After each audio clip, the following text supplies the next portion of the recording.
Déjà, les frères, on a affaire à monsieur almen.mp4 sur Instagram, 100 000 abonnés, créateur de contenu cinéma. Voilà. Ok. De créateurs de contenu qui se rencontrent. Hein. Cinéma, ok. Ouais. Voilà. Moi j'aime bien le cinéma. Peut-être que dans tes viewers, c'est sûr et certain, dans tes viewers, il y a des gens qui ont vu mes vidéos. Ok. C'est les vidéos, si t'as vu ça, tu passes au niveau suivant. Les trucs de ciné. J'ai vu. Oui, bah c'est sûr. Si, niveau facile. On a genre ouais. 6 ou 7 à plus d'1 million de vues. Donc, Ok, si, j'ai vu. Et toi, c'est quoi ton film numéro 1? Ton film numéro 1 c'est- à part Interstellar? C'est tellement dur cette question. Mulholland Drive.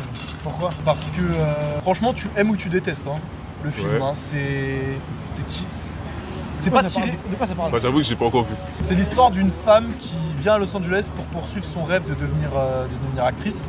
Elle rencontre une prostituée.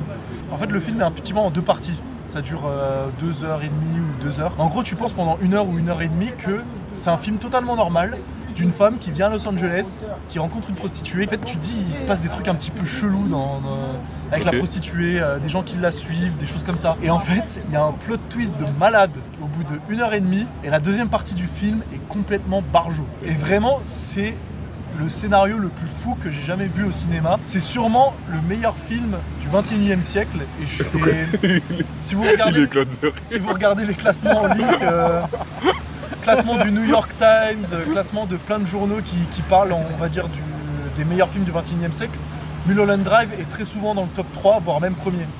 Donc pour ceux qui n'ont pas vu Mulholland Drive, regardez-le. Je pourrais même pas décrire ce film tellement c'est un film complètement fou, complètement barjo.